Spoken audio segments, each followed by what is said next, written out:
Hi, thanks for joining me. I'm Eddie Perlberg, and today we're going to be taking a look at Unreal Studio. Now, for those that don't know me, I've been a design visualization and media and entertainment artist, representative of software, and actually been a part of the development process for many, many years. And now with Epic Games, I am a technical specialist in the Unreal Engine Enterprise division. And it is my pleasure to show you all the great things that we've been working on. So what are we going to cover today? Well, I'll introduce you to Unreal Studio. We'll take a look at all the individual components that it comprises. We'll take a look at exporting a 3ds Max file with DataSmith, one of the pieces, and then we'll import it directly into the Unreal Engine. We'll also do a CAD file directly into Unreal, and then we'll go ahead and take a look at the future of Unreal Studio and the enterprise team and let you know some of the shorter and longer term future benefits that we'll be working on. So before we begin, let's just let you know that portions of today's presentations have been pre-recorded. We recognize that your time is valuable and wouldn't want to waste it with any kind of technical difficulties or anything like that. So we do everything we can to give you the best presentation possible. Now, while you're in the chat room, and be sure to fill out the polls because they help us determine direction for our webinars in the future. Of course, while in the chat room, be very respectful and let's all just have a great time while we're looking at this. But if you actually have a question, please use the question button, and you access that by going into the chat window and using the pull down. You can go ahead and change your message from just regular chat to a QA. That'll actually bring it up into a separate part of our interface, and we'll either try to answer it right away, or we may answer it later on as we'll be doing Q&A at the end. So if your question requires maybe a little bit of more than what we can actually type in, we'll go ahead and use it at the end. But then after the webinar is all over, you will be sent an email with links to the replay. Go ahead and forward those to friends and family, anyone you think they would be interested in seeing all the benefits that are Unreal Studio. And in that email will also be a link to the survey. And please promise me you'll go ahead and fill that out honestly and subjectively. What we're really looking for is your input to make sure that we know that the webinars are on track. And speaking of future webinars, be sure to mark May 17th on your calendar. That will be the next webinar that we have in our series. So we're looking for great ideas as far as what we can present for you for that. So one of the questions we get often asked is, why Unreal? Well, first, it's our legacy. With over 18 years as a premium award-winning real-time engine, we're noted for realism and the amazing looks that we can provide. We have a team dedicated around the world to working on what we call the enterprise division of Unreal Engine. And what we do is we actually focus in on everything that is not game related. So visualizations, automotive, aerospace, whatever industry you're in outside of the creation of a video game, that falls into the enterprise division. We are everywhere with over 3 million users worldwide. The sun never sets on the Unreal Engine. But what that means is that there's just a ton of resources that you can draw on to, help you along the way. And it's free, so you can go ahead and download, use it for learning, creation. And the good news is that the Unreal Studio agreement now takes care of 100% of a royalty-free license. So you're all taken care of when it comes to Unreal Studio. So what is it? Well, when you look at architecture, it really is a frictionless workflow for visualization artists, giving you just a great entry into using your design data directly for visualization purposes. And the same thing is true for those of you who are in manufacturing. So again, just making that process much easier for you. So Unreal Studio is, just so you're aware, more than just DataSmith. It's a subscription-based benefit that's tied to your login. It's currently in open beta, so you go and sign up. You'll get an email immediately. You had to wait for a while before, but now you're right in and you're using it. And its features and benefits that go along with the Unreal Engine. So to be clear, Unreal Studio is not different from the Unreal Engine. It is a part of and benefits that go along with it. So we'll take advantage of that moving forward. So here is really what Unreal Studio basically boils down to. It is workflow benefits, it is learning benefits, support benefits, and assets that go along with your subscription. So as a part of the beta, you'll be getting all access to all of these, and then moving forward, will continue to grow all of the aspects of what is the Unreal Studio offering.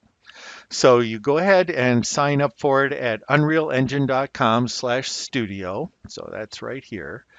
And if that'll take you to this page. Now, if you're already signed in and logged in, you can go ahead and just download Unreal Studio. Now, if you're brand new to the process, you can go ahead and see it in action here, and then just sign up for the beta at this point so that, again, you'll log in and that'll take you to this page so that you can go ahead and download Unreal Studio by using this button, and that'll get you to the launcher.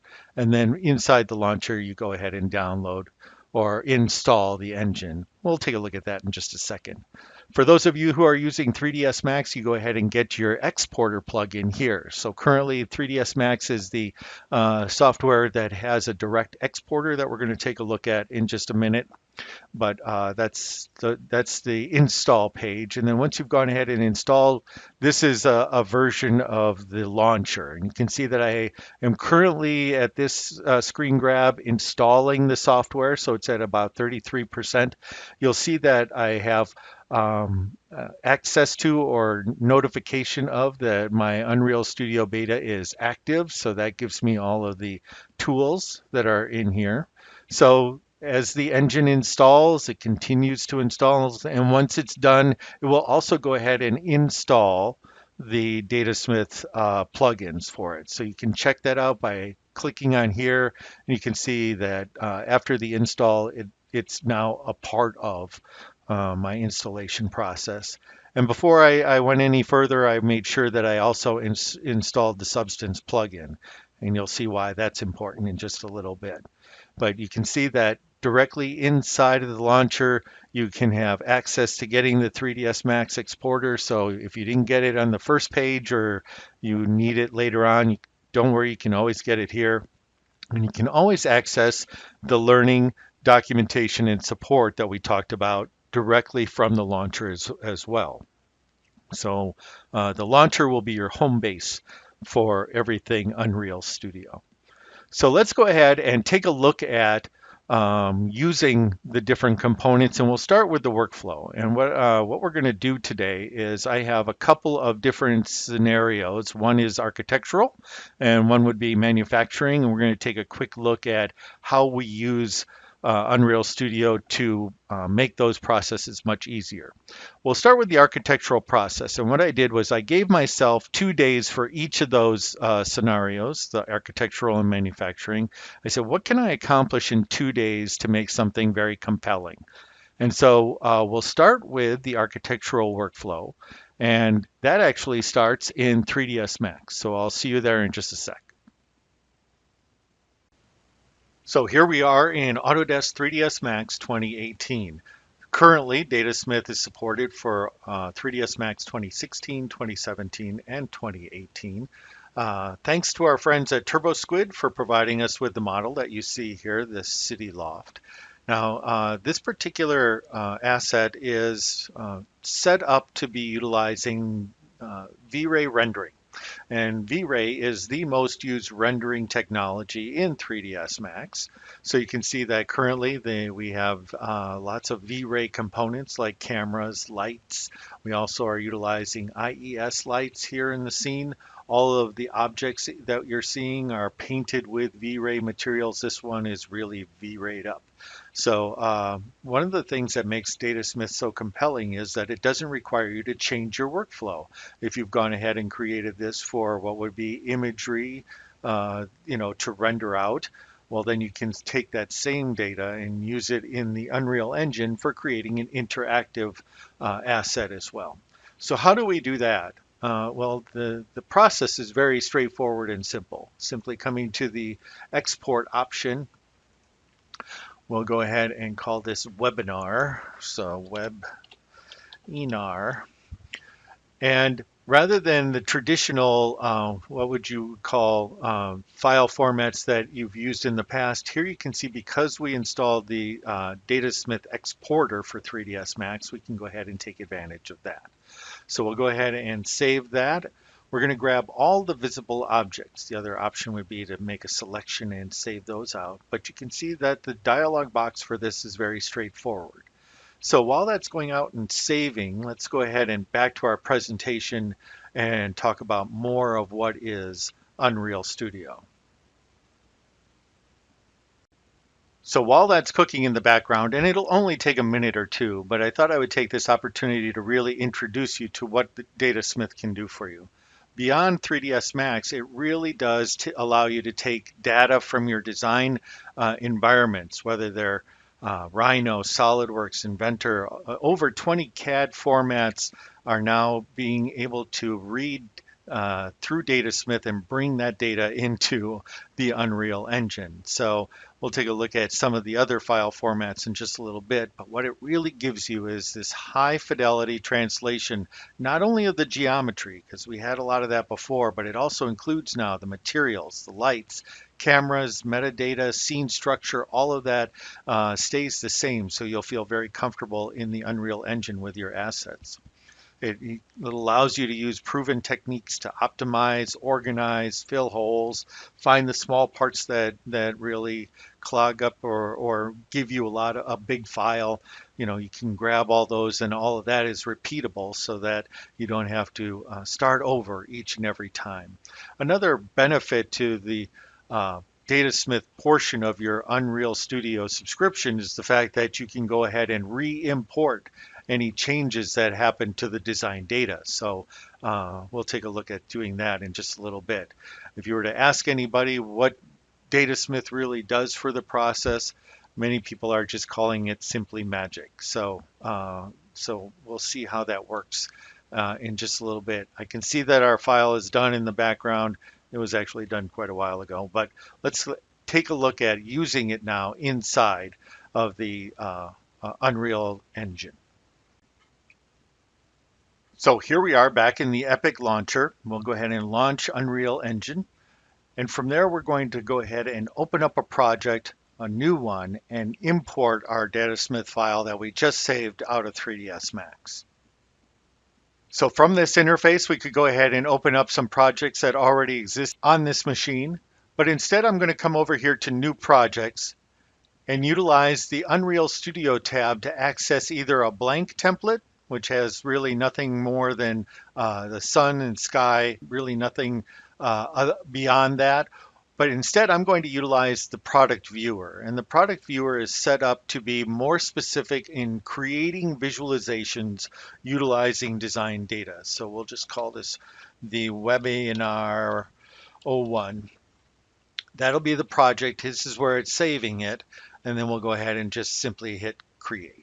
So here is our project opened up, and we won't have a chance to really go through all of the different components of what you see if this is the first time you're seeing Unreal Engine for the very first time. But I do want to point out that there are a number of components that are already built into this file. So not only the text and the sample sphere that you see here, but also the skylight is here, the post-processing volume. We'll talk about what these do in a little bit.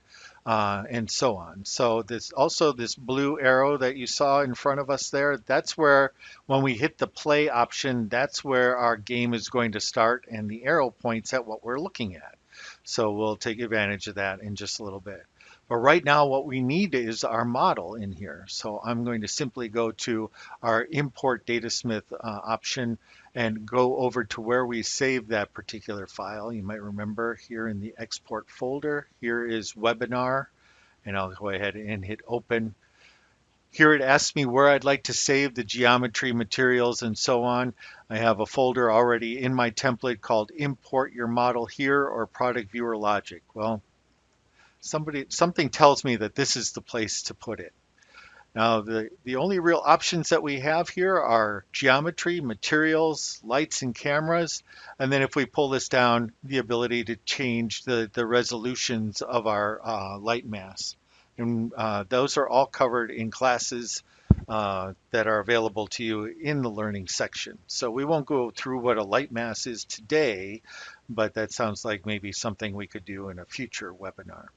So while this data is coming in, why don't we go back over to our presentation and take a look at another component of what is available to us with Unreal Studio. So while that file is importing in the background, let's take a look at the next level of our subscription benefits, and that is the learning. Here on the learning page, you can see that there are a number of tutorials that are directly and specifically created for our industries to give us a head start and an accelerated jump start to success utilizing Unreal Engine. So here you're going to find classes on not only data prep and how to prepare your geometry for the best performance, but also things like light mass and lighting techniques. If I needed to create an interior walkthrough from A to Z and a complete class of all the things that I need to really take advantage of. So the learning aspect is here for you. All these courses will not only grow as far as the number of them, but we're constantly going back and updating each of them so that it always has the latest material. So the learning aspects are really going to make a big difference in how you utilize the Unreal Engine, and all of that is a benefit of Unreal Studio. So here we are back in the Unreal Engine, and full disclosure, it took about 4.5 minutes on my my HP Z4 to bring all of that data into the engine using DataSmith. As you can see now, our webinar folder now contains geometry, materials, and textures, as well as the IES lights file sources that were used, and this DataSmith scene import icon. If in fact any changes were ever made to the original file, I can come here, right click and go re-import, and that'll give me the option of bringing in whatever changes have happened since then. And you might be asking, well, where is the loft? It's right over there. So we'll get over there in just a minute. But before we leave this area, I'm just going to follow the instructions to connect some of the components that have been built in for us to the geometry we just brought in. So utilizing the product viewer tools, I'm going to go down to the product viewer section, and here I'm going to, since we're creating kind of a fly around, walk around, I'm going to change it from orbit mode, which is really great for product development. We'll take a look at that in a little bit, to fly mode. And then after that, we'll just go ahead and add in what is the component that we would like to be the interactive element to it. So we'll go to the interactive route. You can see that there's already one in here, and we'll just pull the list down and find our webinar route. So now we've connected those together, so many of the automatic or capable features of VR will automatically be connected. So now that we have all of that done, let's go over to our city loft over here. The only thing that I'm going to do before we leave is I'm going to take the game starter. This is the position when we hit play, where that camera position goes, and we're going to move it over into the loft area. So just positioning that over here and just zing. Come on. So you get the idea. So the only other thing that I need to do now is over here in the actual loft itself, I need to just go ahead and take a few minutes and get us closer. So the reality is DataSmith gets us 95% of the way there, but there are some things that we still need to pay attention to and polish. So let me give you an example. You can see that I need to adjust the lights a little bit, and let's go into this mirror. Now, one of the things that the materials that are coming over from that particular software, there's an element to in the Unreal Engine that is not apparent or there for uh, in here that is not there, but it is here. And that would be this component or this element of metallic. So all of the materials inside the Unreal Engine have this level or this value that is metallic. And if we go ahead and just pull off of that and give a constant, the metallic value really is meant to be I am metallic or I am not metallic. You'll see people that have put in gray values in here, and the reality is that really doesn't do a lot as far as the benefit of metallic. So 0 is I am not metallic, 1 is I am metallic, and you can see that by now turning that on, I get a much more mirror-like environment. So what I'm going to do is I'm going to take a few minutes, go through the material lists and set those up, adjust the lights, and be back with you in just a few. So here we are back in our city loft. It's been about 2.5 hours and I've been working on materials. I've adjusted the IES lights. I've put in some of these spheres, these reflection spheres to capture and project reflections into our stainless steel and our chrome with very little impact on performance. So putting these into your scene will really help out a lot. I've also gone ahead and made the light bulbs emissive, so the material that is being put onto the light bulbs is now generating a light source as well. The last thing I wanted to do is I wanted to do something with the wall and behind, in the loft area up here. And what I'm going to do is, or actually, as you can see, it already kind of looks amazing, is let me show you what I did. Is I came here to our substance source. This is a plugin that I installed. And because I'm here and I'm an Unreal Studio subscriber, I now have access to over 100 different materials at no additional cost that I can take advantage of. So let me go ahead to my assets. You can see here are some of the materials that I've used through the course of this webinar. And in order to get to be able to use one of these, we'll simply grab it, and here are how it actually looks.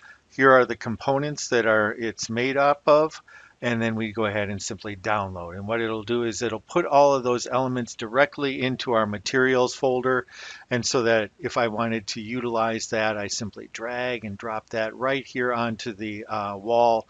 And if we get up really close, you can see that it really does look like a textured wall.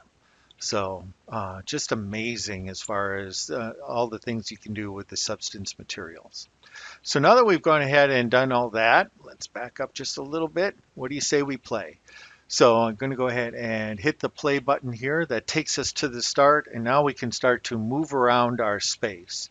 Now, again, I'm really wishing that we had a VR setup so that we could take advantage of that. Maybe that's something we can talk about in another webinar in the very near future. But you can see that all of the materials that were assigned to us in our 3ds Max file have come over. We've polished them up and brightened them up a little bit so they look amazing. And really, like I said before, I gave myself 2 days to create this kind of an asset that we could show to the customer. And it looks like if I accomplish that in about 2.5 hours. So it's looking pretty amazing. I can use the rest of my time to be either more creative and do some maybe different scenarios within this particular file, or we can go ahead and start moving on to something else. But for this particular scenario, it looks like 2.5 hours is all we needed.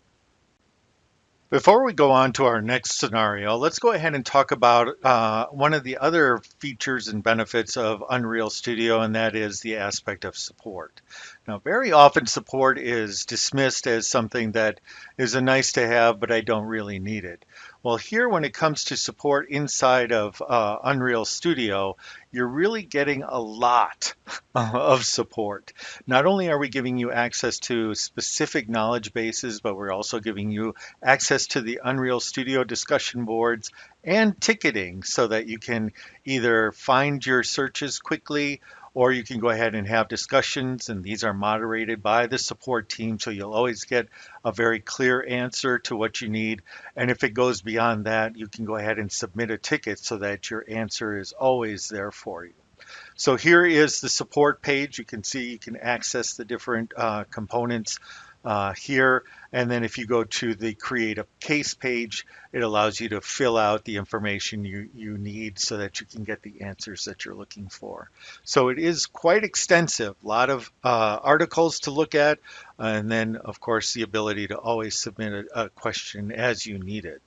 This time importing CAD data directly into the Unreal Engine using DataSmith. So here we are again at our new project interface. We're going to go back to the Unreal Studio tab and again use the product viewer. We'll call this webinar number 2.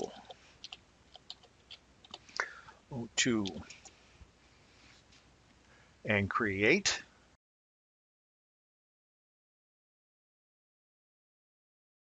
So now back in the product viewer template, we're going to, instead of importing a DataSmith file, we're going to drop this down and say import a CAD file. So you can see that the list here of the different file formats goes right off the page. So let me see if I can bring that in again. So here are all the 20 different file formats that you can utilize bringing this data in. And when we get to the future, we'll talk more about that list in just a little bit. But let's go ahead and find our wind generator and bring that in. So here's our wind generator file. You can see that it was created in Rhino. So again, thanks to our friends at TurboSquid for providing us with the data that we're using here. Again, the steps are the same as our architectural assets. We'll go ahead and put those in the import model here part. Again, we'll go ahead and determine if there are lights. We'll turn those off. Cameras we won't need at this point. We're really looking for the geometry and the materials. So we'll go ahead and import that file format directly into our product viewer. Now I know that these wind generators can be quite large, whether they're hundreds of meters or hundreds of feet tall. It made it a little bit unruly for me to utilize this in its natural state. So what I'm going to do is I'm just going to go ahead to the generator itself and shrink it down a little bit so that it's a little bit more manageable. So like one 1/100th its size. So oops. Now, of course, we want those to be all the same numbers so it doesn't get skewed.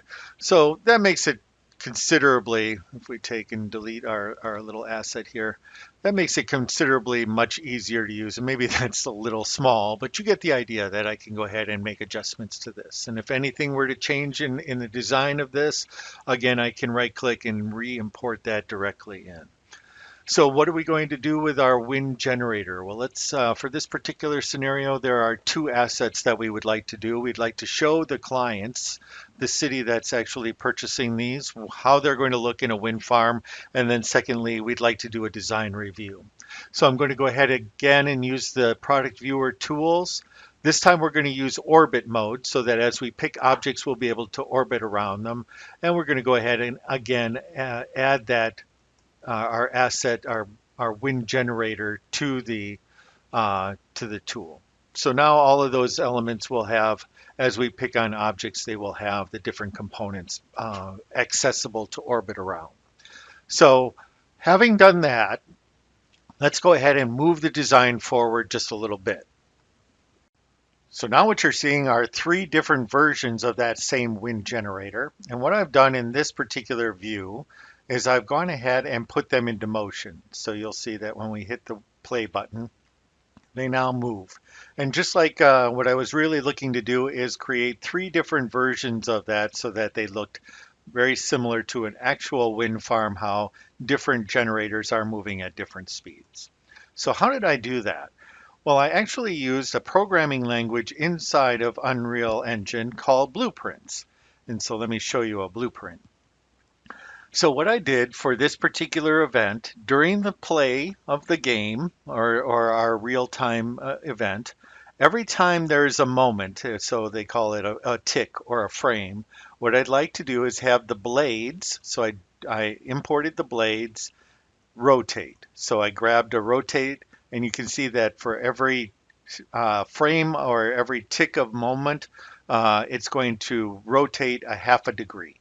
So created three of those, and some would argue that you certainly could do that all in one blueprint and have variables that would adjust those.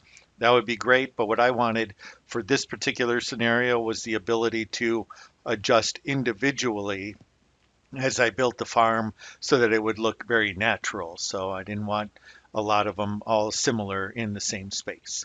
So that's how you go ahead and create a blueprint, and we're going to get into much more depth when it comes to blueprints in other webinar series in the future.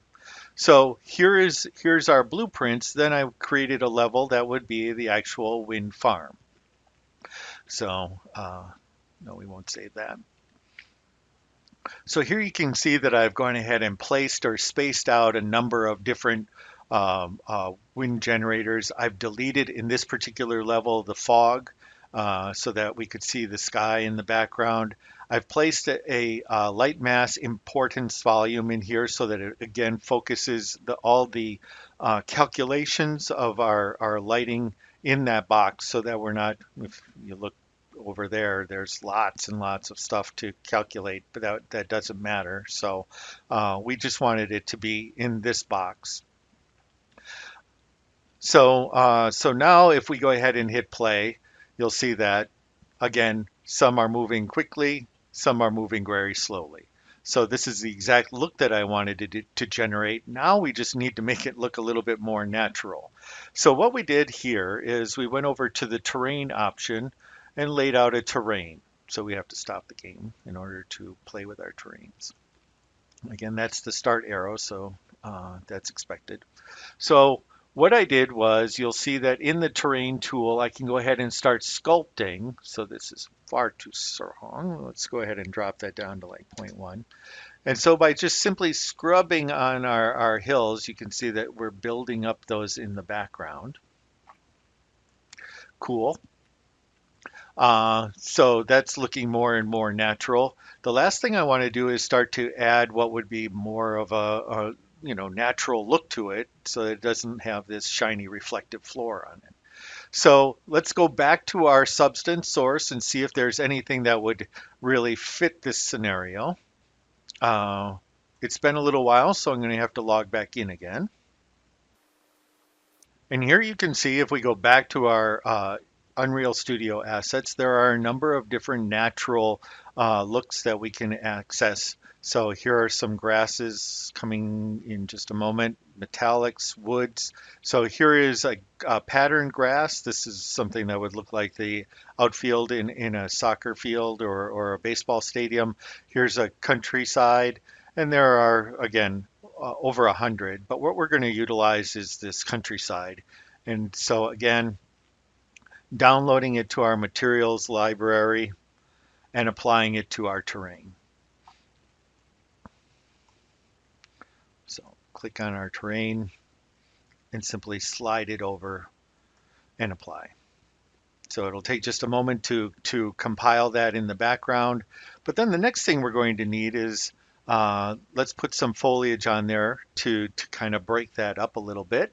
So in order to do foliage, what I did was I went to another project and I actually migrated some foliage out of it into this one. So you can see that I now have access to that. So I put it right here in our contents folder. Foliage, let's do some grass. We'll come over here to the foliage area aspects and we'll just take this and drop it up into here. Now with this in here, we can go ahead and make some adjustments, but we'll just we'll leave it as free. And so what it'll do is it'll make high and low ones. And then we start to just paint the grass in our our scene here. The same thing can be done with trees and other assets that we want to put into our scene. The last thing you'll see is up here, you can see that I've got some birds. And again, I went into another free project that is available up on the marketplace and downloaded that. And I simply migrated those particles over into our scene here. So let me show you how you can actually migrate assets from one project to another. So let's go back to our materials. So here are just some of the materials that are associated with those birds. I right click on this particular folder and I say migrate. And what this will do is it'll collect up all the elements that are necessary to recreate that in another project. I say yes. Oh, I'm sorry, that was a save. So here are all the objects that are required to reproduce these materials in another project. I say yes, thank you. And then it asks, well, what other project do you want me to put that into? And so I find the content folder of another project and I drop them right in, drag and drop the particles right in here, and you can see that we have a great look. So again, making it much more natural and easy to do. So let's go back to our levels. Let me show you the final build of this particular project. And again, put that into motion so that we can get a sense of how this plays. So the grass blowing in the breezes, our wind farm is generating, the clouds moving in the background, far more interactive than just a still image. Now in another project where you're going to utilize the exact same CAD data here in this project, but maybe perhaps for a design review. So I kind of thought, how can we actually present this in an interactive way that might be interesting or compelling as far as a design review is concerned? So here is the component that makes up the generator itself. And I thought, how about as we approach, it will actually reveal itself more and more to the review process. So here you can see we'll strip away the outer shell, and as we come closer, we can start to see more and more of the components within. Again, utilizing a lot of the materials from other projects to give to give it that compelling look. But again, I wanted it to just be a kind of, something that would just be interesting to look at. And then again, if we were to go, because I use the orbit process here, again, you can see that it's orbiting nicely around those objects. So again, another way of approaching it, could we create interfaces that would do that same work? Yes, but I just wanted to show you something, again, very interactive that would, again, show different ways of presenting data. So finishing out the different components of what is Unreal Studio, that leaves us with the assets. And again, to remind you, it's the industry templates that really allow you to accelerate your success inside the Unreal Engine, and the substances that continue to make your projects look more and more compelling. And the good news about the assets is this list will continue to grow throughout time. So it'll continue to be a focus of ours to give you compelling elements that are necessary for your success. But that brings up an interesting topic. What about the future? Well, for those that have downloaded the 3ds Max exporter and installed that, you saw that right there on the web page, we have a space already set up for those of you who will be using SketchUp. So that is currently under development. We expect to have that very shortly. Don't forget, additional fixes to the Unreal Engine benefit all of us. So we're all using the same technology. And as a beta participant, you have access to those discussion boards that we talked about earlier, so you can talk to the development teams about, when we can expect additional exporters and importers and translators and those kinds of things. Now, be sure to understand that some translators are more involved than others, depending on the level of SDKs and APIs and all that other stuff that is necessary for development in order to get that successful for you. But I can assure you that if it's important to you, it's important to us. So we are looking at all of those things. One other aspect that you might be interested in is if you again go to the Unreal Engine page under the resources pull down, you have direct access to the roadmap. So you can see what is currently being worked on for the engine as well. So again, a lot of resources available to you for the future. For those of you who are wondering about a specific package, again, if it's important to you, it's important to us, and it'll be coming along in the very near future. So the good news is we're still in beta, and the better news is that we are committed to this process for your success. So what other questions do you have? I see we're quickly running out of time here, so let's go ahead and head over to the Q&A board and start answering some of your questions there.